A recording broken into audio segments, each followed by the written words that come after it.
Avis vascular centre మన దేశంలోనే the best varicose vein hospital.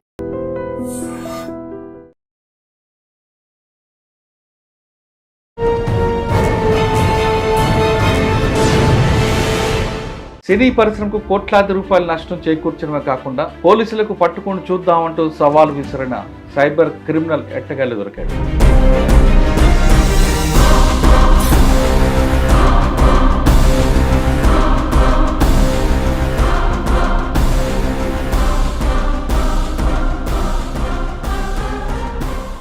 పట్టుకుంది ఒక మంచి investigation officer, cyber expert S Naresh Kumar గారు. నరేష్ గారు ఎలా పట్టుకున్నారు, సైబర్ హైదరాబాద్ సిపి సజ్జనార్ గారు ఏ విధంగా ఒక ట్రాక్ చేశారు, ఆ మిషన్లో క్రిమినల్ ఎలా పడ్డాడు, ఆ మిషన్ నడిపించిన ఆఫీసర్ ప్రస్తుతం మనతో ఉన్నారని అడిగి ఆ మొత్తం ఆపరేషన్ ఎలా జరిగిన విషయాన్ని అడుగుతాం. ఎవరండి ఐబొమ్మ రవి? 10,000, 20,000, 50,000 ఏం చేస్తావు నువ్వు? ఇది కాదు కదా life. Web designer, domain develop చేస్తాడు. ప్లస్ 1920లో లాక్డౌన్ రావడం వల్ల చాలామంది థియేటర్స్కి వెళ్ళలేని పరిస్థితి. ఓటీటీలో ఏంటంటే రేటు విపరీతంగా పెరిగిపోయినాయి. 2017 స్టార్ట్ చేశాడు. 21,000 మూవీస్ ఉన్నాయి ఇప్పుడు దాకా మనకు దొరికిన అన్ని. ఆడేంటంటే బ్యాకప్ అంటే భారీ ప్రేమవాహం తీసుకున్నాడు. ప్రేమవాహం తర్వాత డబ్బులు లేవని డబ్బులు సంపాదన ఉద్దేశంతో మార్గం ఎంచుకున్నాడు. ఎగ్జాక్ట్లీ. విశాఖపట్నంలో పుట్టాడు, హైదరాబాద్లో క్రైమ్ చేశాడు కదా, మరి వేరే దేశం ఎందుకు వెళ్ళిపోయాడు? దొరకకుండా ఉండాలి అంటే మనం ఇండియా నుంచి కాకుండా సమ్వేర్ ఎక్కడో దీన్ని ఎస్టాబ్లిష్ చేయాలనేది అదొక డిసైడ్ అయిపోయి పోలీసులకు ఎందుకండి ఛాలెంజ్ చేశాడు? వాడు ఏ ధైర్యంతో చేశాడు? నా ఐడెంటిటీ ఎక్కడా లేదు. మరి మీరు వెళ్ళి ఆయన ఉంటుంది ఇంటికి తలుపులా కొట్టారు. అతను అంటే షాక్ అయ్యాడు. దేనికోసం వచ్చారు అంటే ట్యాక్స్ ఏమైనా ఎగ్గొడుతున్నాను, ట్యాక్స్ కోసం వచ్చానని అన్న. కానీ ఆ కొడుకు ఆశకి నాకు సంబంధం తండ్రి అంటున్నారు. లవ్ మ్యారేజ్ చేసుకున్నాడు, తండ్రి మాట వినకుండా. సాధారణంగా సినిమా అనేది థియేటర్కి వెళ్తే ఒక 500 రూపాయలు. నేను ఓటీటీ చూస్తే మీరు ఇంట్లో రేట్లు పెరిగాయి. నేను చూసుకుంటాను, నా ఫోన్లో నేను చూస్తాను. నాకేంటి నష్టం అని ప్రశ్నించే సామాన్యుడికి మీరు ఇచ్చే సమాధానం? వాడు ఛాలెంజ్లో కూడా క్లియర్గా మెన్షన్ చేసినాడు, 5 కోట్ల మంది డేటా నా దగ్గర ఉంది.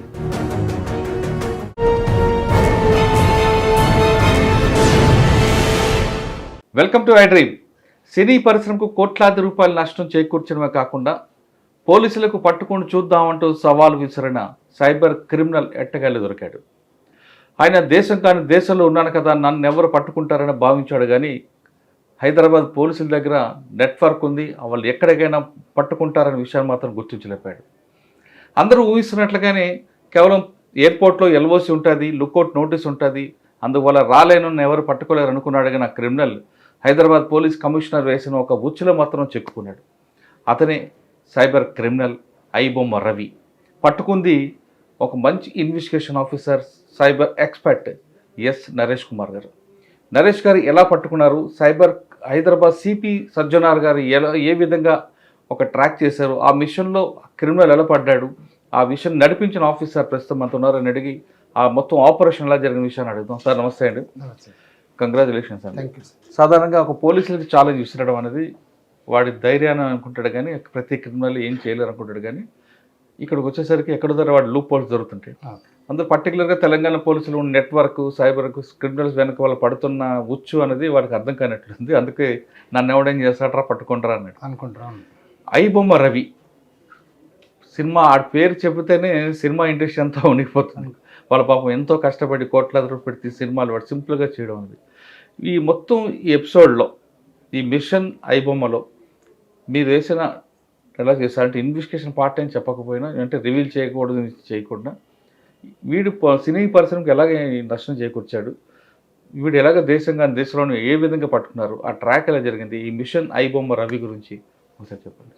ఐబొమ్మ వెబ్సైట్ అనేది ఇప్పుడు top trending website, illegal website, pirated website ఏదైతే ఉంటుందో దాంతోపాటు ఇంకోటి కూడా ఉన్నట్టుంది కదండి. అది 1 తమిళ్ బ్లాస్టర్స్ అని మనం ఇంతకుముందు ఒక అతన్ని అరెస్ట్ చేసినాము, అలాంటి రిమైండ్ కూడా చేసినాం, సిరిల్ రాజ్ అని చెప్పి. దాంట్లో పాపం మూవీ రూల్స్ 1 తమిళ్ ఎంబీ అని కూడా ఉన్నాయి. అది కూడా బయట నుంచి ఆపరేట్ చేస్తున్నారు. సో దాని గురించి కూడా మనము ఇంకా ఇన్వెస్టిగేషన్ నడుస్తుంది, ఇంకా ఇన్వెస్టిగేషన్ అవ్వలేదు కంప్లీట్గా. కాకపోతే ఇందులో ఐబొమ్మ అనేది టాప్ మోస్ట్ ట్రెండింగ్ వెబ్సైట్ అనమాట. అది ఎందుకు ట్రెండింగ్ అయింది అని అంటే, ఇప్పుడు మామూలుగా వేరే ఇల్లీగల్ వెబ్సైట్స్ ఉన్నాయి కదా, మూవీ రూల్స్ కానీ, 1 తమిళ్ ఎంబీ కానీ, తమిళ్ బ్లాస్టర్స్ కానీ, ఈ వెబ్సైట్స్ ఏంటంటే పైరేటెడ్ కంటెంట్, అంటే థియేటర్లో రికార్డింగ్స్ ఉంటాయి కదా, screen recording, movie screen recording లాంటివి మాత్రమే వీళ్ళు అప్లోడ్ చేస్తారనమాట. అందులో హెచ్డి కూడా వాళ్ళు ఇంతకుముందు అప్లోడ్ చేసేటి కొన్ని మూవీస్ మోస్ట్లీ ఏంటంటే స్క్రీన్ రికార్డింగ్ మూవీస్ అప్లోడ్ చేస్తారనమాట. సో ఈ ఐబొమ్మ వాళ్ళు కూడా టైఅప్ ఉంటారు, కానీ వాళ్ళ మూవీస్ వాళ్ళు పెట్టే మూవీస్తో పాటు ఇతను ఓటీటీ కంటెంట్ కూడా హెచ్డి క్వాలిటీవి కూడా ఇతను కాపీ చేసి ఇతని వెబ్సైట్లో పెట్టడం జరుగుతుంది. సేమ్ డే ఓటీటీలో రిలీజ్ అయిన అన్ని OTT platforms, different OTT platforms ఉన్నాయి. మనం చూసుకుంటే నెట్ఫ్లిక్స్ కానీ, ప్రైమ్ వీడియో కానీ, హాట్స్టార్ కానీ, మన జీ5 కానీ, ఇంకా వేరే ఆహా ఇవన్నీ ఉన్నాయి కదా, ఈటీవీ విన్, ఆ ఓటీటీ దాంట్లో వచ్చిన వెబ్ సిరీసెస్ కానీ ఓటీటీ కంటెంట్ ఏదైనా ఉన్నా కానీ అదే క్వాలిటీ తోటి అతని వెబ్సైట్లో అప్లోడ్ చేసేది. దాంతోపాటు రిలీజ్ అయిన మూవీస్ కూడా సేమ్ డే అంటే 1 day 2 days లోపలే ఇతని వెబ్సైట్లో వచ్చేస్తాయి. సో థియేటర్లో అంటే ఓకే పెన్ కెమెరా పెట్టుకుంటున్నాడు, ఏదో కెమెరా వాడుతున్నాడు, మరి ఓటీటీ కూడా ఎలా చేస్తున్నాడు? ఓటీటీ కంటెంట్ అంటే ఇతనికి ఒక థర్డ్ పార్టీ సపోర్ట్ ఉంటుంది. థర్డ్ పార్టీ టెక్నికల్ సపోర్ట్ తీసుకొని ఇతను చేస్తాడు అనమాట. డిఆర్ఎం అని ఒకటి ఉంటుంది, డిజిటల్ రైట్ మేనేజ్మెంట్ అని చెప్పేసి ఒకటి సాఫ్ట్వేర్. అది అంటే ఏదైనా ఓటీటీ కంటెంట్ అనేది లీగల్గా చేయడానికి లేదంట, కాపీ చేయడం అనేది ఇల్లీగల్.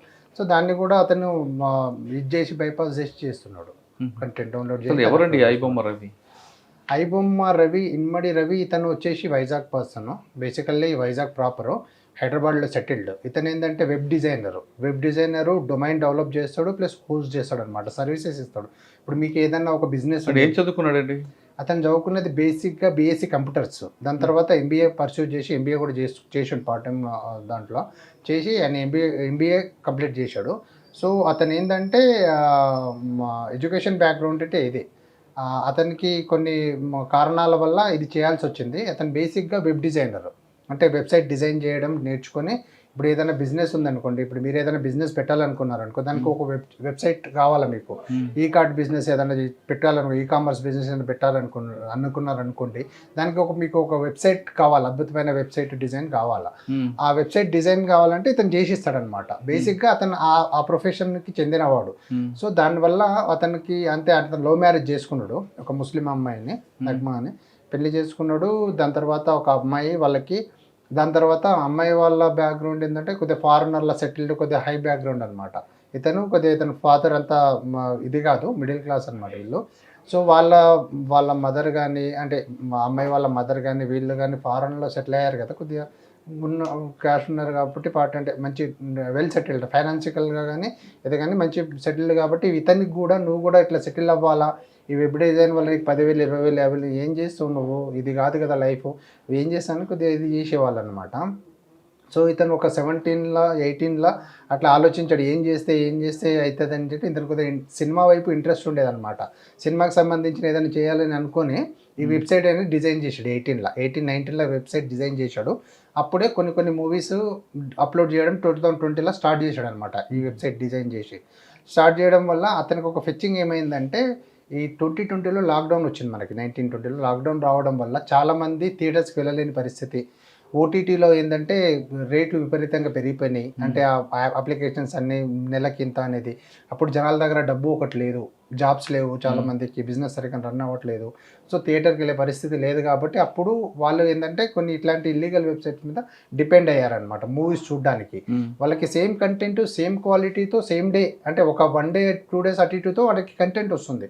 సో ఆ వెబ్సైట్ అనేది అప్పుడు చాలామంది వీక్షించడం వల్ల ఏంటంటే అది డ్రాస్టికల్గా డెవలప్ అయిపోయింది వెబ్సైట్. చాలా కంటెంట్ వానికి అప్రోచ్ అయ్యారు, గేమింగ్ అండ్ బెట్టింగ్ వాళ్ళు అప్రోచ్ అయ్యి నీ వెబ్సైట్లో ఎంత ట్రాఫిక్ ఫ్లో అవుతుంది కదా, ట్రాఫిక్ మానిటరింగ్ అంటే మనం ఇప్పుడు ఎంతమంది చూస్తారో దాన్ని బట్టి వాళ్ళకి ట్రాఫిక్ అనేది పెరుగుతుంది అన్నమాట. దాన్ని బట్టి వీళ్ళు ఏంటంటే వానికి అప్రోచ్ అయ్యి, గేమింగ్ అండ్ బెట్టింగ్ అప్లికేషన్ వాళ్ళు అప్రోచ్ అయ్యి, మేము మంత్లీ నీకు ఎంత పే చేస్తామో మా యాడ్స్ కూడా దాంట్లో రన్ చేసేటట్టు చూడు ఓటీటీ కంటెంట్లో కూడా అంటే, వాడు దానికి ఒక అగ్రిమెంట్ చేసుకుని వాడు స్టార్ట్ చేయడం జరుగుతుంది. వానికి ఒకటి మంత్లీ ఇంత ఫండ్ అనేది వానికి జనరేట్ అవుతుంది అనమాట ఆ వెబ్సైట్ వల్ల. ఎంత వచ్చిందండి వానికి? అప్రాక్సిమేట్లీ 15 to 20 lakhs మంత్లీ వచ్చేదన్నమాట. చప్పట్లో అంటే ఇప్పుడు అంటే అప్పట్లో 10 lakhs 5 to 10 lakhs ఇచ్చేది ఇనిషియల్గా. దాని తర్వాత 15 to 20 lakhs స్టార్ట్ అయింది. ఇప్పుడు ఇంకా పెంచారు అనమాట వానికి. అంటే ఎలా స్టార్ట్ చేసేవాడండి? ఇప్పుడు కంటెంట్ ఓటీటీ కంటెంట్ ఎలా చేస్తుంటాడు, సినిమా కంటెంట్ ఎలా అప్లోడ్ చేస్తుంటాడు? సినిమా కంటెంట్ వచ్చేసి వాడికి వేరే వెబ్సైట్ వాళ్ళతో టైఅప్ ఉంటుంది కాబట్టి ఆటోమేటిక్గా వాడికి కంటెంట్ దొరుకుతుంది. హెచ్డి క్వాలిటీ ఎలా వస్తుంది? వాడు హెచ్డి క్వాలిటీ కదా, వాళ్ళు ప్రిపేర్ చేసుకుని ఇచ్చేస్తారు ఈయనకి హెచ్డి క్వాలిటీ. ఇంకా దీంట్లో ఏంటంటే కొన్ని వెబ్సైట్లు కొన్ని గేమింగ్ అండ్ బెట్టింగ్ అప్లికేషన్ వాళ్ళతో టైఅప్ ఉంటుంది, కొంతమంది కొన్ని వాటితో టైఅప్ ఉంటుంది కాబట్టి వాడు యాడ్ చేసిన గేమింగ్ అండ్ అప్లికేషన్స్ యాడ్స్ని తీసుకోకపోయేది, వాడి దగ్గర రా కంటెంట్ తీసుకొని దాన్ని మళ్ళీ హెచ్డి క్వాలిటీలో కన్వర్ట్ చేసి దాంట్లో మళ్ళీ వాళ్ళకి సంబంధించిన 1win అని 1x బెట్ అని ఈ రెండు వీడియో కొద్ది టైప్ అయ్యేటోడు దానికి సంబంధించిన యాడ్స్ దాంట్లో ఇన్సర్ట్ చేసి వాడు మళ్ళీ అప్లోడ్ చేసేది అనమాట.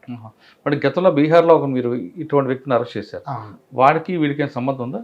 లేదు, బీహార్ అతను అశ్విని కుమార్ అతను కంప్లీట్లీ హెచ్డి క్వాలిటీ వీడియోస్ అనమాట. అతను ఏంటంటే యూఎఫ్ఓ క్యూబ్ అని ఉంటుంది కదా మన ఈ సినిమా మీడియా హౌసెస్ అనమాట, వీళ్ళది కంటెంట్ వాళ్ళ సిస్టమ్స్ హ్యాక్ చేసి వాళ్ళ సర్వర్ నుంచి వాడు హెచ్డి క్వాలిటీ డౌన్లోడ్ చేసుకుని వాడు సేల్ చేసుకునేది. ఇతను ఏంటంటే ఇతనికి వెబ్సైట్ వాళ్ళతోటి వేరే వెబ్సైట్ వాళ్ళతోటి టైఅప్ ప్లస్ ఓటీటీ కంటెంట్ ఇతను ఓన్గా తీసుకునేది అనమాట, తీసుకుని అప్లోడ్ చేసేది. ఎలా చేస్తుంటాడండి ఓటీటీ కంటెంట్ తీసుకున్న తర్వాత? అది థర్డ్ పార్టీ సపోర్ట్ తోటి కొన్ని సాఫ్ట్వేర్ అప్లికేషన్స్ ఉన్నాయి అంతటి, అదే నేను డిఆర్ఎం అన్నాను కదా, డిజిటల్ రైట్స్ మేనేజ్మెంట్, దాన్ని బైపాస్ చేసి చేస్తారనమాట డౌన్లోడ్. అలా ఇప్పుడు వరకు 2017 నుంచి స్టార్ట్ చేశాడు. 21,000 మూవీస్ ఉన్నాయి ఇప్పుడు దాకా మనకు దొరికిన అన్ని. ఆడ ఏంటంటే బ్యాకప్ పెట్టుకుంటాడు అనమాట, మూవీస్ అప్లోడ్ చేస్తాడు, సేమ్ మూవీస్ దాటని ఒక హార్డ్ డిస్క్లో క్యాప్చర్ చేసుకుని స్టోర్ చేసుకొని పెట్టుకుంటాడు. అట్లాంటి ఒక్కొక్క హార్డ్ డిస్క్ వచ్చేసి 1 TB to 6 TB వరకు స్టోరేజ్ ఉందన్నమాట. ఒక హార్డ్ డిస్క్లో వచ్చేసి మనకి 3,000 to 4,000 మూవీస్ కూడా పడతాయి. అంటే ఇప్పుడు 21,000 సినిమాలు ఉన్నాయా? 21,000 సినిమాలు ఇంకా దొరికినాయి మాకు. 15 హార్డ్ డిస్క్లు ఉన్నాయి, 6 TB 4 TB 3 TB అట్లా 15 హార్డ్ డిస్క్లో వచ్చేసి 21,000 మూవీస్ ఉన్నాయి. కానీ ఇప్పటివరకు ఎన్ని చేస్తుంటాడు పైరసీ? ఇంక ఇవన్నీ పైరేటెడే కదా, ఇవన్నీ కంటెంట్ పైరేటెడే కదా. ఏ సినిమాలు ఉన్నాయో అందులో బాగా వాడికి ఎక్కువ నచ్చిన సినిమా? ఇంకా మనకి అంటే మన దగ్గర ఉన్న మనకు వాడి దగ్గర దొరికింది, అతని దగ్గర దొరికింది, అతను మనకి ఇంట్లో సెర్చ్ చేసినవి అక్కడ వరకు మనకి 21,000 మూవీస్ వచ్చినాయి. ఆయనకి ఏంటంటే ఫిజికల్ సర్వర్స్ స్విట్జర్లాండ్లో ఒకటి నెదర్లాండ్లో ఒకటి పెట్టుకున్నాడు. అంటే డేటా సెంటర్స్ ఉంటాయి, అంటే డేటా సెంటర్ ఏంటంటే ఇప్పుడు మన బ్యాంకుల లాకర్లో ఎట్లా మనకి లాకర్స్ ఇస్తారో స్టోరేజ్కి వాళ్ళకి లీజ్కి తీసుకుంటారు అనమాట, ఒక ప్లేస్ స్టోరేజ్కి ఫిజికల్గా. దాంట్లో కూడా చాలా మూవీస్ స్టోర్ చేసి పెట్టుకున్నాడు ఆయన. అంటే భారీ ప్రేమవాహం తీసుకున్నాడు, ప్రేమవాహం తర్వాత డబ్బులు లేవని డబ్బులు సంపాదన ఉద్దేశంతో మార్గం ఎంచుకున్నాడు. ఎగ్జాక్ట్లీ అంటే నెక్స్ట్ రైజ్ అవ్వాలా అంటే ఫైనాన్షియల్ గా డెవలప్ అవ్వాలని సంపాదించాడు దీంట్లో. బాగానే సంపాదించాడు అండి. అంటే మాకు ఇప్పుడు వచ్చిన ఫైనాన్షియల్ ట్రాన్సాక్షన్ కూడా ఒక 20 కోట్ల వరకు సంపాదించాడు బ్యాంక్ ట్రాన్సాక్షన్స్. ఇంకా మేము అతనికి సంబంధించిన క్రిప్టో డాటా అంతా అనాలిసిస్ చేయాలా, రికవరీ చేసి దాన్ని ఇంకా ఎవల్యూట్ చేస్తాం అంతే. సరే, ఇంతగా అక్రమంగా కోట్లు సంపాదించాడు కదా, భార్య దగ్గర అయ్యాడా?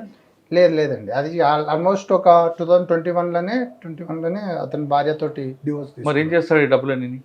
ఆయన ఓన్గా పెట్టుకుంటాడు. అంటే ప్రాపర్టీస్ అని హైదరాబాద్లో వైజాగ్లో ప్రాపర్టీస్. సరే, ఇంత డబ్బులు సంపాదించాడు థర్డ్ పార్టీ హెల్ప్ తీసుకొని. మీరు రైడ్కి వెళ్ళారు కదా, రైడ్కి వెళ్ళినప్పుడు ఇంతో పాటు ఒక్కడే చేశాడు ఈ మొత్తం ఆర్గనైజేషన్లో, ఇంతో పాటు ఇంకెవరు ఉన్నారా? ఇప్పుడు యాజ్ పర్ నో అతను ఒక్కడే. అంటే దీంట్లో ఏంటంటే సార్, దీంట్లో ఏంటంటే వెబ్సైట్ అతను బేసిక్గా వెబ్సైట్ డిజైనర్ కాబట్టి ఐబొమ్మ వెబ్సైట్ని తను ఓన్గా డిజైన్ చేసుకున్నాడు, దాన్ని డొమైన్ని సమ్వేర్ హోస్ట్ చేసుకున్నాడు. ఏది మన ఎంజిలా అని చెప్పేసి ఒక దాంట్లో హోస్ట్ చేశాడు, service providers domain service provider దాంట్లో హోస్ట్ చేశాడు. మళ్ళీ డాటా బ్యాకప్ ఇతనే చేస్తాడు, ఫైల్స్ అప్లోడ్ ఇతనే చేస్తాడు. ఫైల్ అప్లోడ్ కూడా FTP అని ఒకటి ఫైల్ ట్రాన్స్ఫర్ ప్రోటోకాల్ అని ఒకటి ఉంటుంది, దాని త్రూ అతను అంటే మనకి దాంట్లో అప్లోడ్ చేసి ఆటోమేటిక్గా అది వెబ్సైట్లోకి వచ్చేస్తుంది అనమాట. అంతే, ఇంకా ఆన్లైనే మొత్తం, ఓన్లీ డాటా స్టోరేజ్ మాత్రమే ఫిజికల్ స్టోరేజ్ పెట్టుకున్నాడు. ఇంతో పాటు ఎవరు ఉన్నారండి? ఇతన్ని ఇంకా ఫారెన్లో ఇతనికి పార్ట్నర్స్ ఉంటారు, అంటే ఇతని కింద చేసే వాళ్ళు ఉంటారు. బట్ ఇంకా ఇతను మాత్రం హోల్ అండ్ సోల్. ఇక్కడ హైదరాబాద్లో ఇతను ఒకటే. ఇతనితో పాటు మరో ఇద్దరికి అరెస్ట్ చేశారు. అతను ఏంటంటే ఒకతను సుశల్ల ప్రశాంత్ అనేది ఇతను వెబ్సైట్ డిజైన్ చేసినప్పుడు సిమ్ సప్లై చేశాడు. అతని పేరు మీద సిమ్స్ ఉన్నాయి అనమాట, ఇతని పేరు మీద కాకుండా వేరే వాళ్ళ పేరు మీద సిమ్ తీసుకొని దాన్ని వాళ్ళకి ఇచ్చాడు అనమాట రిజిస్ట్రేషన్. ఇంకో అతను దానికి కొద్దిగా టెక్నికల్గా సపోర్ట్ చేశాడు అనమాట, అంటే మిర్రర్ వెబ్సైట్లో క్రియేట్ చేయడం, దానివల్ల కూడా ట్రాఫిక్ జనరేట్ చేసుకోవడం, టెక్నికల్గా సపోర్ట్ చేశాడు. సరే, విశాఖపట్నంలో పుట్టాడు, హైదరాబాద్లో క్రైమ్ చేశాడు కదా, మరి వేరే దేశం ఎందుకు వెళ్ళిపోయాడు?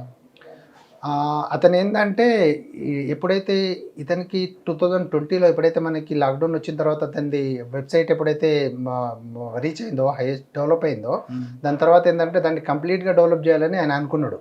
మళ్ళీ ఇండియాలో ఉంటే పైరేటెడ్ కదా, పైరేటెడ్ మూవీస్ కదా, ఇది ఇల్లీగల్ కదా ఇండియాలో. సో అతను ఏమనుకున్నాడంటే దొరకకుండా ఉండాలి అంటే మనం ఇండియా నుంచి కాకుండా సమ్వేర్ ఎక్కడ దీన్ని ఎస్టాబ్లిష్ చేయాలనేది అదొక డిసైడ్ అయిపోయి 2022లో ఏం చేశాడంటే ఇండియన్ పాస్పోర్ట్ని రినౌన్స్ చేసేసినాడు అనమాట.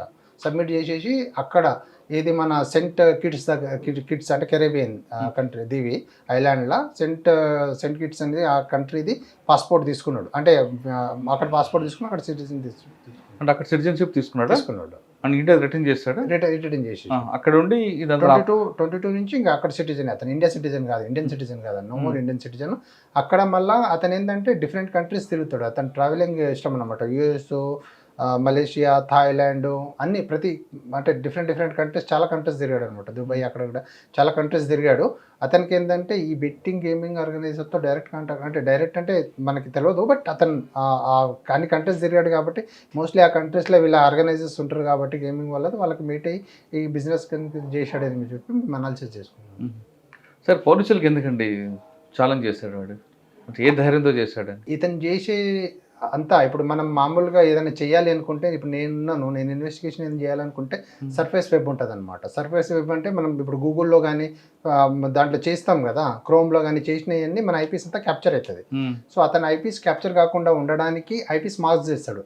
ఏంజిల్ అనేది సర్వీసెస్ తీసుకున్నాడు అన్న, డొమైన్ సర్వీసెస్, క్లౌడ్ ఫేర్ అనేది వాడతాడు, వాళ్ళ సర్వీసెస్. ఇవన్నీ ఏంటంటే ఐపీస్ మార్క్ చేస్తుంది, ఐడెంటిటీ మార్క్ చేయడానికి.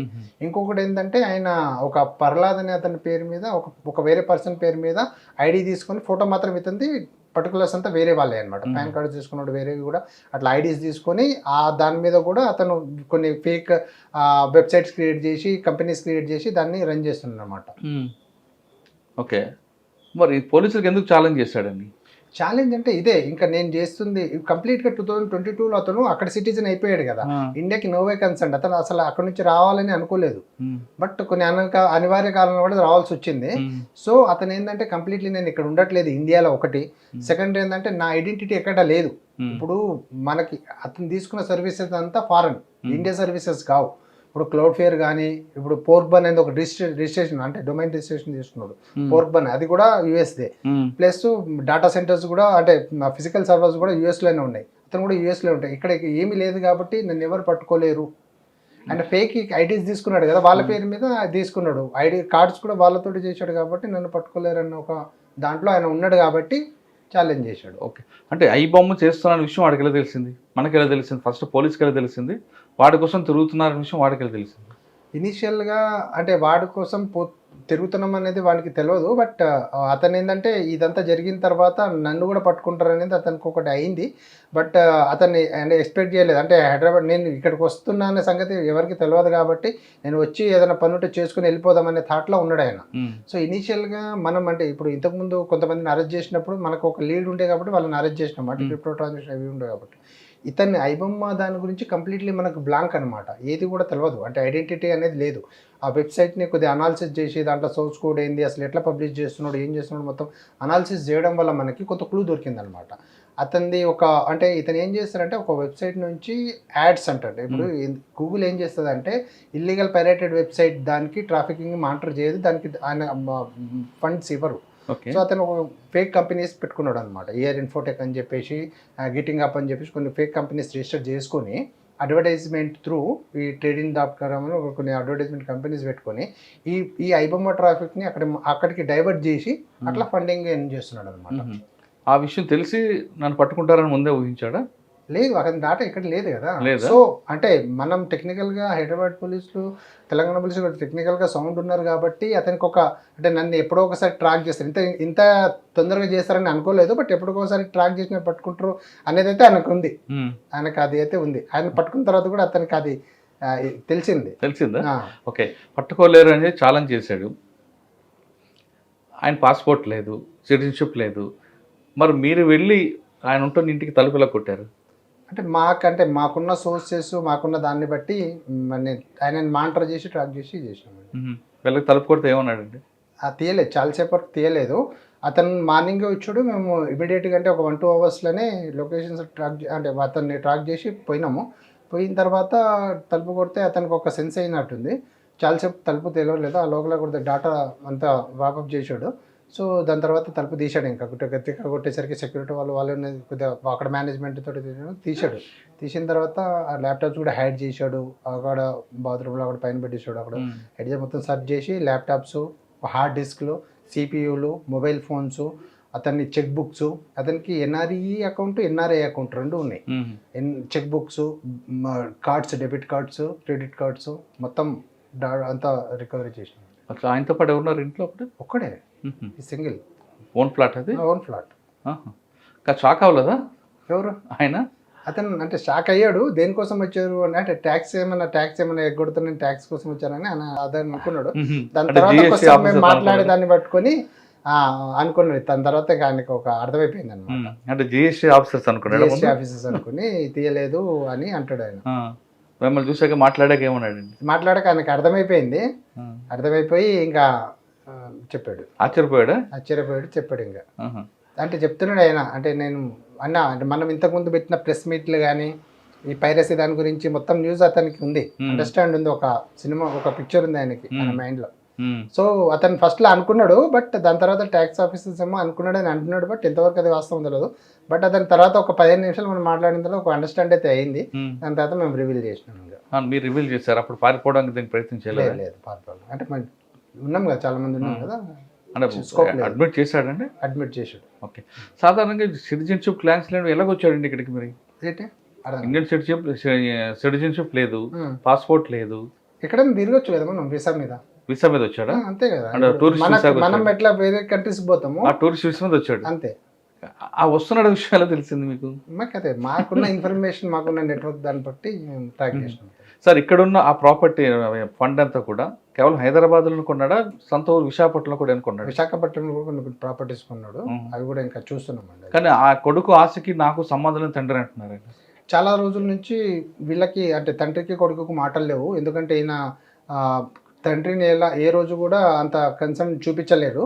అతను లవ్ మ్యారేజ్ చేసుకున్నాడు, తండ్రి మాట వినకుండా. కొద్దిగా చిన్నప్పటి నుంచి కూడా ఆ రకంగా ఉండడం వల్ల అంత అఫెక్షన్ లేదు ఇద్దరి మధ్యలో. ప్లస్ తండ్రితోటి మ్యాక్సిమం కాంటాక్ట్ 99% కాంటాక్ట్ 0 అయింది వాళ్ళతోటి. ప్లస్ ఇతన్ని వైఫ్ వల్ల కొద్దిగా కాంప్లికేషన్స్ ఉండడం వల్ల ఆ విషయాల్లో కూడా ఇంకా అతను వాళ్ళ ఫాదర్ ఏంటంటే సింపుల్ లివింగ్ అనమాట. సో ఇతను వదిలేసినాడు ఇంకా మొత్తానికి. అంటే ఇప్పుడు సంపాదించిన ప్రాపర్టీస్కి తండ్రికి సంబంధం లేదు, కానీ వైజాగ్లో ప్రాపర్టీస్. ఓ సార్, ఎందుకు వచ్చాడండి ఇప్పుడు ఆయన? ఎందుకు వచ్చాడు అంటే అతను అసలు మొత్తానికి అక్కడే ఉండి సెటిల్ అయిపోదాం అనే థాట్లో ఉండి, ఇక్కడ ఏమైనా ప్రాపర్టీస్ ఉంటే అంతా ఈ సోల్డ్ అవుట్ చేసుకుని ఇంకా పర్మనెంట్ అక్కడే ఉండిపోదాం అనేది ఆయనకి ఆ కన్సర్న్ తోటి వచ్చాడు. బట్ అన్ఎక్స్పెక్టెడ్లీ ఎక్స్పెక్ట్ చేయలేకపోయాడు. ఇప్పుడు ఇక్కడ ఉండాల్సి వస్తుందా? ఇప్పుడు ఐబొమ్మ క్లోజ్ అయిపోయి వెబ్సైట్ డౌన్ అయిపోయింది కదా. ఇప్పుడు మీరు సెర్చ్ చేసి ఇంకోటి కూడా ఉంటుంది కదా, కప్పం ఏదో ఉంటుంది, బప్పం అనేది దాన్ని మార్చాడు అనమాట. ఐబొమ్మని బప్పం చేశాడు. బప్పం మీరు క్లిక్ చేసినా అది రీడైరెక్ట్ టు ఐబొమ్మనే. అంటే మెయిన్ వెబ్సైట్ ఉంది ఫస్ట్ ఐబొమ్మనే, బట్ దాన్ని ఆ వెబ్సైట్ మార్చి బప్పం చేశాడు. బప్పంని కొట్టినా మీరు ఐబొమ్మకే వస్తుంది. ఇంకా ఐరాధా అని కూడా ఉంటుంది. ఐరాధా, బప్పము, ఐబొమ్మ 3 కూడా అతనిదే. ఇవి కాకుండా ఇంకెన్ని ఉండొచ్చండి మనం పట్టుకో, అంటే వేరే లెక్క అతనికి కాకపోయినా ఇంకా వేరే మీ నోటీసులు ఉన్నాయా? అవి ఇంకా కొత్తవి వెబ్సైట్స్ అనేది క్రియేట్ చేస్తూనే ఉంటారు సార్. దాన్ని మనం అంటే వాళ్ళకి ఏదైనా ఆలోచన ఉంది, డబ్బులు ఇల్లీగల్ వేలా పోవాలి అనుకున్న వాళ్ళు ఇంకా పోతారు. వాళ్ళకి మనం ఇది చేయలేము కదా, కంట్రోల్ చేయలేము. అంటే కేవలం టాలీవుడ్ కాకుండా బాలీవుడ్ కూడా సినిమాలు కూడా అన్ని మూవీస్. ఇప్పుడు మీ విజన్లో ఇంకేమున్నాయి? ఇప్పుడు ఏమంటారు, ఏది ఇంకెవరు ఉన్నారా దొరకాల్సిన వాళ్ళు? ఇదే ఐబొమ్మ అయితే కంప్లీట్లీ అనాలిసిస్ ప్రకారం, దాని ప్రకారం ఇతనే ఫుల్ అండ్ ఫైనల్. ఎందుకంటే వెబ్సైట్ కూడా అంటే ఐబొమ్మ ఒక్కటేనా ఇంకా వేరే ఉన్నాయి? ఐబొమ్మ చెప్తున్నా, ఐబొమ్మ, బప్పము, ఐరాధా 3 కూడా అతని వెబ్సైట్లు. అంటే నేను అంటుంది ఐబొమ్మ రవి కాకుండా ఇంకెవరైనా నడుపుతున్నారు ఇలాగా? ఐబొమ్మ వేరే వెబ్సైట్లు అంటున్నారా? ఉంటాయి వేరే వెబ్సైట్లు, చిన్న వెబ్సైట్లు ఉన్నాయి. ఫేమస్ కావాలి మేజర్ ఇది. అంటే వాళ్ళు జస్ట్ ఏంటంటే కొంతమంది ఫేక్ పేజ్ పెట్టుకుంటారు. ఇప్పుడు ఐబొమ్మ ఉంది కదా ఇతను ఒరిజినల్ మిర్రర్ వెబ్సైట్, ఐబొమ్మ ఐఏనో ఏదో ఒకటి లెటర్ ఒకటి పెట్టేసి ఐబొమ్మ లాగా. ఎందుకంటే ఇది హైయెస్ట్ ట్రెండింగ్ కదా, సెర్చ్ ఇంజన్ లో టాప్ ఉన్నది ఇదే ఐబొమ్మనే. సో ఈ పేరు సిమిలర్ పేరు పెట్టుకుంటే అది క్లిక్ చేసేటప్పుడు వస్తుంది కదా, దాన్ని క్లిక్ చేయడం వ్యూవర్స్ పెరుగుతారు కదా, కొంత రెవెన్యూ జనరేట్ అయితే కొంతమంది పెట్టుకుంటారు అట్లా. కానీ అట్లాంటి వెబ్సైట్స్ ఉంటాయి, కానీ అవి అన్ని మూవీస్ ఏమి ఉండవు, దానికి జస్ట్ పేజ్ పెట్టుకుంటారు అంతే, పోస్టర్ లాగా అన్నట్లు. అలా కాకుండా ఇప్పుడు ఇందరు పనిచేసి కొంతమంది ఉంటుంటారు కదా, వాళ్ళకి నాలెడ్జ్ ఉండదు. ఐబొమ్మ అని కాకుండా మీ బొమ్మ అని, లేదా న్యూ ఐబొమ్మ అని కొంచెం సిమిలర్ పేరు పెట్టారు అనుకోండి, అందులో కూడా సినిమాలు అప్లోడ్ చేసి ఇప్పుడు ఇతనికి యాక్సెస్ అయితే మొత్తం ఇతనికే ఉంది. ఫిజికల్ డేటా సెంటర్ యాక్సెస్ ఇతనికే ఉంటుంది, అక్కడ సర్వర్స్ది ప్లస్ ఇప్పుడు ఆన్లైన్ దానిది కూడా అతనికే ఉంది. సో మనము ఇది ఇన్ఫర్మేషన్ బ్రాడ్కాస్టింగ్ వాళ్ళకి నోటీసెస్ పెట్టి వెబ్సైట్స్ అనేది అన్ని డౌన్ చేయించినాం. ఇప్పుడైతే జీరో అయింది, యాక్టివేట్ లేదు. కానీ అక్కడ కూడా యాక్టివిటీ ఉంది కదా, వేరే స్టేట్లో కూడా, వేరే కంట్రీలో లేదు. ఇంకా అంటే ఇది ఆన్లైన్ కదా, ఒకసారి ఒరిజినల్ వెబ్సైట్ డౌన్ అయిందంటే ఇంకా దానికి సంబంధించిన వెబ్సైట్స్ డౌన్ అయిపోతుంది. కానీ గూగుల్ కూడా లెటర్ రాశారు మీరు ఏమైనా? గూగుల్ వాళ్ళకి రాయము. గూగుల్ అంటే జెన్యున్ ఒక యాడ్ కంపెనీ ఒకటి ఫేక్ది క్రియేట్ చేసి చేశాడు కదా, అంటే చాలా మంది పెడతారండి. అంటే గూగుల్ వాడు ఐబొమ్మ అనేది పైరేటెడ్ వెబ్సైట్కి ట్రాఫిక్కి ఆ రెవెన్యూ ఇవ్వట్లా, గూగుల్ అతను ఇవ్వట్లేదు రెవెన్యూ. అతనికి ఏంటంటే ఒక జెన్యున్ కంపెనీ ఒకటి యాడ్ కంపెనీ పెట్టేసి దాని త్రూ రెవెన్యూ జనరేట్ చేసుకున్నాడు. కాబట్టి మనం నోటీస్ పెట్టినాం, అప్పుడు మనం డాటా తెప్పించుకున్నాం నోటీస్. సరే, ఇది ఈ మొత్తం ఎపిసోడ్లో సినిమా వాళ్ళకి నష్టం ఎక్కువ జరిగింది. అవును. సినిమా వాళ్ళు ఏమంటారండి, వాళ్ళకి ఏమి చెప్పే సూచనలు ఏంటి? సినిమా వాళ్ళకి చెప్పే సూచనలు ఏంటంటే ఇంతకుముందు చెప్పాము, ఇప్పుడు కూడా చెప్తున్నాము. వాళ్ళు ఇంతకుముందు ఇప్పుడు ఇంత డబ్బులు అంటే కొన్ని కోట్లు పెట్టి సినిమాస్ తీస్తున్నప్పుడు దాన్ని థియేటర్ వరకు రీచ్ అయ్యే వరకు కొద్దిగా దాన్ని అంటే ఇప్పుడు మీడియా హౌసెస్కి ఇచ్చేటప్పుడు కానీ మీడియా హౌస్ వాళ్ళు కూడా కొద్దిగా అప్గ్రేడెడ్ సిస్టమ్స్ కానీ ఏది ఓఎస్ ఆపరేటింగ్ సిస్టమ్స్ కానీ విండోస్ కానీ ఏదైనా సరే సాఫ్ట్వేర్ ఏదైనా ఫైర్ వాల్స్ కానీ ఏదైనా సరే కొద్దిగా అప్డేట్ చేస్తూ ఉంటే వాళ్ళకి ఏంటంటే అంటే ఏదైనా ప్రాబ్లం వచ్చిన ప్యాచెస్ కానీ అవన్నీ అప్డేట్ చేసుకుంటా పోతే ఎవరన్నా బగ్స్ ఇన్స్టాల్ చేయడానికి కానీ వాళ్ళ సర్వర్ని అంటే వాళ్ళ సర్వర్స్ అంటే ఇప్పుడు మెయిన్ సర్వర్స్లో డేటా అంటే మూవీస్ ఇచ్చినప్పుడు దాన్ని స్టోర్ చేసి దాన్ని కాపీయింగ్ చేసి అంటే ఇప్పుడు కొన్ని మీడియా హౌసెస్కి 1000 థియేటర్స్ ఉంటాయి.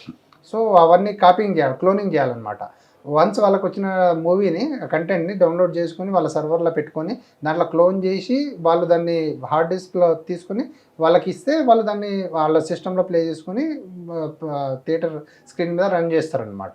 సో ఈ మీడియా హౌసెస్ ఏంటంటే వాళ్ళు వాడే సిస్టమ్స్ కానీ సర్వర్స్ కానీ విండోస్ కానీ దాంట్లో సాఫ్ట్వేర్ కానీ కొద్దిగా అప్డేటెడ్ వర్షన్స్ పెట్టుకున్నారనుకోండి, ఎప్పటికప్పుడు దాన్ని ఐటీ మానిటరింగ్ అనేది ఉంటే అంటే ఎప్పుడైనా అలర్ట్స్ వస్తాయి మనకి, ఫైర్ వాల్ ఉంటే మనకి ఫైర్ వాల్ ఉందనుకోండి, ఏదైనా థ్రెట్ ఎవరైనా ఇంజెక్ట్ చేసిన అనుకో బగ్ కానీ ఏదైనా ఇంజెక్ట్ చేసినప్పుడు మనకు అలర్ట్స్ వస్తాయి అనమాట. దాన్ని ప్యాచప్ చేసుకుంటే ఇంకేం కాదనమాట. ఫైర్ వాల్స్ మీరు అన్నారు, ఫైర్ వాల్స్ కూడా కొన్ని ల్యాబ్స్ అయిపోయిన కూడా ఉంటుంటాయి కదండి. అదే అంటున్నా, దాన్ని రీనివల్ చేసుకోవాలి వాళ్ళు. దానికి డబ్బులు ఖర్చు అవుతాయి అని చెప్పి వాళ్ళు ఆలోచిస్తారు, కానీ కొన్ని లక్షల్లో మనం డబ్బులు గురించి ఆలోచిస్తే కోట్ల నష్టం పోతుంది కదా, అది వాళ్ళు గ్రహించాలనేది. సార్, దీనివల్ల సినిమా వాళ్ళకి నష్టం జరిగింది మీరు తీసుకొచ్చారు, కానీ సామాన్య వైపుని తీసుకుంటే వాళ్ళకు వచ్చిన నష్టం ఏంటి, లాభం ఏంటి? సాధారణంగా సినిమా అనేది థియేటర్కి వెళ్తే ఒక 500 రూపాయలు, నేను ఓటీటీ చూస్తే మీరు ఇంట్లో రేట్లు పెరిగాయి, నేను ఇవి చూసుకుంటాను, నా ఫోన్లో నేను చూస్తాను, నాకేంటి నష్టం అని ప్రశ్నించే సామాన్యుడికి మీరు ఇచ్చే సమాధానం? మీరు కరెక్ట్ క్వశ్చన్ అడిగారు సార్. ఇప్పుడు ఏమవుతుందంటే జనాలు ఏంటంటే ఇప్పుడు మనకి టికెట్ రేట్స్ పెరిగినాయి అన్నారు, వాస్తవమే. 500, 1000, 2000 కూడా ఉన్నాయి. ఇప్పుడు మన పరిస్థితి చూస్తే థియేటర్స్లలో టికెట్ రేట్స్. బట్ మనకి ఫ్రీగా వస్తుంది కంటెంట్ అంటే ఏది కూడా ఫ్రీగా రాదండి. ఫ్రీగా వస్తుందంటే దాని బ్యాక్ ఎండ్లో మనకి ఏదో నష్టం ఉన్నట్టే. ఇప్పుడు ఇక్కడ మనం చేస్తున్నాం, మనం ఒక వెబ్సైట్ లాగిన్ అవుతున్నాము, ఓకేనా, దానికి ఏదైనా మూవీ చూస్తున్నాం, డౌన్లోడ్ చేసుకున్నాం, సంథింగ్ చేసుకున్నాము, మన డేటా అనేది వాళ్ళు క్యాప్చర్ చేసుకుంటారు అనమాట. మన డేటా బ్రీచ్ అవుతుంది. మనకంటే ఎఫ్టీకే ఫైల్స్ కానీ ఏపీకే ఫైల్స్ కానీ మనం డౌన్లోడ్ చేసుకున్నప్పుడు మన ఫోన్లో ఉన్న ఎంటైర్ డేటా అనేది వాడికి రీచ్ అయిపోతుంది. వాడు ఛాలెంజ్లో కూడా క్లియర్గా మెన్షన్ చేసినాడు, 5 కోట్ల మంది డేటా నా దగ్గర ఉంది, జనాల డేటా నా దగ్గర ఉంది, మీరేమన్నా ఇది చేస్తే నేను దాన్ని ఇది చేస్తా అని చెప్పేసి కూడా క్లియర్గా చెప్పాడు. సో ఆ ప్రాబ్లం 100% ఉంటుంది. దానివల్ల ఏంటంటే ఇప్పుడు మీరు ఉన్నారు, సపోజ్ మీరు ఉన్నారనుకోండి, మీరు ఒక వెబ్సైట్కి ఈ ఐబొమ్మ వెబ్సైట్కి వెళ్ళి మూవీ డౌన్లోడ్ చేసుకుని మూవీ వ్యూ చేస్తున్నారు, మధ్యలో మీకు యాడ్స్ వస్తున్నాయి, ఏది గేమింగ్ యాడ్స్. మనం క్లిక్ చేసినాం, సమ్వేర్ క్లిక్ చేసినప్పుడు దానికి ఏమవుతుందంటే మనం ఒక దాంట్లో చూస్తున్నప్పుడు ఇప్పుడు వాళ్ళ కంటెంట్ కదా అది, వాళ్ళ లింక్లో వాళ్ళు ఏమైనా పెట్టుకోవచ్చు, మలిసియస్ లింక్ ఏదైనా పెట్టుకోవచ్చు. సో క్లిక్ చేసినప్పుడు మన ఫోన్లో ఉన్న డేటా మొత్తం క్యాప్చర్ అవుతుంది మన దగ్గర. దాన్ని వాడు ఏం చేస్తారంటే ఇప్పుడు మన సైబర్ ఫ్రాడ్స్లో మీకు తెలుసు, డిజిటల్ అరెస్ట్ కానీ, investment fraud, trading fraud, OTP fraud, different type of fraud జరుగుతున్నాయి కదా. ఈ డేటా అనేది మన దగ్గర పోతుంది. ఆ డేటాని డార్క్ వెబ్లో వేరే వాళ్ళకి అమ్ముకుంటున్నాడు కదా, వాడికి ఆ రకంగా కూడా రెవెన్యూ జనరేట్ అవుతుంది. సో మనం ఫ్రీగా చూస్తున్నాము, బట్ మన కంటెంట్ అంతా అక్కడ లీక్ అవుతుంది కదా. సో దానివల్ల మనం ఒక డిజిటల్ అరెస్ట్ దాంట్లో ఇన్వాల్వ్ అవుతున్నాము అన్నెసెసరీగా. అవన్నీ కాన్సిక్వెన్సెస్ మనం ఫేస్ చేయాల్సి వస్తాయి కదా, లీగల్ కాన్సిక్వెన్స్. ఇది అర్థం చేసుకోవట్లేదు జనాలు. ఫ్రీగా వస్తుంది చూస్తున్నారు కానీ దాని వెనకాల మీరు చాలా నష్టపోతారు, అది గ్రహించాలనేది మా కాన్సెప్ట్. ఓకే సార్, ఫైనల్గా చెప్పండి, పబ్లిక్కి చెప్పారు మీరు. అదే కాకుండా సార్ ఇప్పుడు దీనివల్ల వాళ్ళ డేటా బ్రీచ్ అవ్వడమే కాకుండా గేమింగ్ అండ్ బెట్టింగ్ దానికి చాలా మంది అడిక్ట్ అయిపోతుంటారు. దాంట్లో గేమ్లో మనకి మీరు చూసుంటారు add, gaming and betting applications add చూస్తే మీరు ఒక 10,000 పెడితే ₹1,00,000 మీరు ఎర్న్ చేసుకోవచ్చు విత్ ఇన్ మినిట్స్లో, 5 minutes 10 minutesలో మీరు ఇన్వెస్ట్ చేయండి, మీరు ఎర్న్ చేయండి అనేది చూస్తుంటారు. చాలా మంది దగ్గర డబ్బులు అంటే వేరే వాళ్ళ దగ్గర క్రెడిట్ తీసుకోనో దాంట్లో ఇన్వెస్ట్ చేస్తారన్నమాట. అది మనకు డబ్బులు లేవు కదా, జాబ్ లేదు కదా, అంటే దీన్ని అడిషనల్ ఇన్కమ్ కింద కూడా మనం చేసుకోవచ్చు కదా, సంపాదించుకోవాలి, అందరికీ సంపాదించుకునే ఆశ ఉంటుంది కదా. సో అది చూసి యాడ్ చూసి వాడికి ఒక డిజైర్ ఒకటి కలుగుతుంది అనమాట. సో వాడు దాంట్లో ఇన్వెస్ట్మెంట్ చేయడం స్టార్ట్ చేస్తాడు. 100 ఒక 5 లక్షలు 10 లక్షలు దాచుకుంటాడు, అవి దాంట్లో ఇన్వెస్ట్ చేసేస్తాడు. అది సరిపోక ఇంకా ఆశ, అంటే ఇంకా పెడితే ఇంకా వస్తుందని చెప్పేసి ఇంకా ఇన్వెస్ట్ చేస్తాడు, అప్పులు తీసుకొస్తాడు, ఎక్కడో తీసుకొస్తాడు, దాంట్లో పెడతాడు. లాస్ట్కి ఫైనల్గా నేను మోసపోయినని తెలిసి సూసైడ్ చేసుకున్నాను. ఇది కూడా జరుగుతుంది. సో మనం ఏంటంటే ఫ్రీగా వస్తున్న కంటెంట్ ఒకటే చూస్తున్నాం, బట్ బ్యాక్ ఎండ్లో జరిగే నష్టాన్ని కూడా జనాలు గ్రహిస్తే బాగుంటుంది అనేది నాకు అనుభవం. ఓకే సార్, ఫైనల్గా మరొక క్వశ్చన్ అండి. ఐబొమ్మ టాస్క్ అయిపోయింది, Hyderabad cyber crime next task ఏంటి? నెక్స్ట్ టాస్క్ ఏంటంటే ఇప్పుడు ఇప్పుడు ఐబొమ్మ అనే కాదు, మిగతా అన్ని వెబ్సైట్లు కూడా మేము అనాలిసిస్ చేస్తున్నాము. అంటే ఏ వెబ్సైట్లలో ఏ కంటెంట్ అనేది రిలీజ్ చేస్తున్నారు, ఎక్కడి నుంచి మాట్లాడారు. ఇప్పుడు మనకి మాకు I4C అనేది ఒకటి ఉంటుంది, Indian cyber command control centre అని చెప్పేసి, MHA నుంచి తీసుకుంటాము, ఇండియా బ్రాడ్కాస్టింగ్ వాళ్ళ దగ్గర నుంచి కూడా చాలా డేటా తీసుకొని మనకి ఈ వెబ్సైట్స్కి ప్రతిదీ కూడా మేము ఏదైనా ఇల్లీగల్ వెబ్సైట్ ఫౌండ్ అయింది అనుకోండి, ఇమ్మడే వాళ్ళకి నోటీస్ ఇస్తాం టేక్ డౌన్కి. మళ్ళీ ఇన్ఫర్మేషన్ కోసము డిఫరెంట్ ప్లాట్ఫామ్స్కి మనం నోటీసులు పెట్టి డేటా తీసుకుంటాము, అనాలిసిస్ చేస్తాము. టైం బీయింగ్ వీళ్ళంటే టాప్ ట్రెండింగ్లో వీళ్ళని పట్టుకున్నాము, టైం బీయింగ్ వేరే వాళ్ళే కూడా అనాలిసిస్ చేస్తున్నాము, వాళ్ళని కూడా పట్టుకుంటాం 100%. ఇట్లా ఇల్లీగల్ వెబ్సైట్ ఎవరైనా ఆలోచన వచ్చినా, క్రియేట్ చేయాలనుకున్నా, దాన్ని డెవలప్ చేసి పైరేటెడ్ కంటెంట్ పెట్టి దాన్ని గేమింగ్ అండ్ బెట్టింగ్ అప్లికేషన్స్ యాడ్స్ని ప్రమోట్ చేయాలనుకుంటే మాత్రం వాళ్ళకి ఖచ్చితంగా ఎప్పటికోసారి పట్టుకుంటాము. అది చేయకుండా ఉంటే వాళ్ళకి బెటర్ అనేది మా. ఓకే, ఫ్రీగా వస్తుంది కదా అని సినిమా చూస్తే, సినిమా కాదు మీకున్న వ్యక్తిగత వివరాలు కూడా సైబర్ క్రిమినల్స్కి వెళ్తే అంటున్నారు నరేష్ గారు. మీరు ఖచ్చితంగా సినిమా కోసం సినిమా చూడండి, థియేటర్కి వెళ్ళండి, కానీ ఫ్రీగా వచ్చిన సినిమాలు చూస్తే మాత్రం మీ వ్యక్తిగత వివరాలు వెళ్తాయి, మీ నెట్ కూడా పూర్తిగా డౌన్ అవుతుంది, మీకు సంబంధించిన అన్నీ కూడా సైబర్ ఫ్రాడ్కి వెళ్తాయి. కాబట్టి ఖచ్చితంగా మీరు అటువంటి విషయాలు ప్రోత్సహించేదంటూ నరేష్ గారు చెప్తున్నారు. అంతేకాకుండా ఐబొమ్మే కాదు, ఇకపై ఇంకొన్ని ఏ బొమ్మ మీద కూడా మా ఫోకస్ ఉంది, ఇటువంటి ఈ తరహా నేరాలకు ఎవరు పాల్పడినా హైదరాబాద్ పోలీసులు ఖచ్చితంగా వాళ్ళ మీద ఫోకస్ ఉంటుంది అంటూ హెచ్చరిస్తున్నారు. ఇది ఐబొమ్మ అరెస్ట్ వెనక ఉన్న టాస్క్పై ఇన్వెస్టిగేషన్ ఆఫీసర్ నరేష్ గారితో ఇట్లా ఉంటారు. వచ్చే వారం మరొక ఇష్టం మళ్ళీ కలుద్దాం. అంతవరకు థ్యాంక్ యూ అండి, thank you very much, all the best. ఇంకా కంటిన్యూ ఇలాగే చేయండి. మెయిన్ ఏంటంటే సైబర్ ఫ్రాడ్ మీద ఎక్కువగా మీరు ఫోకస్ చేయండి. చాలా ఫేమస్ అయిపోయినావు.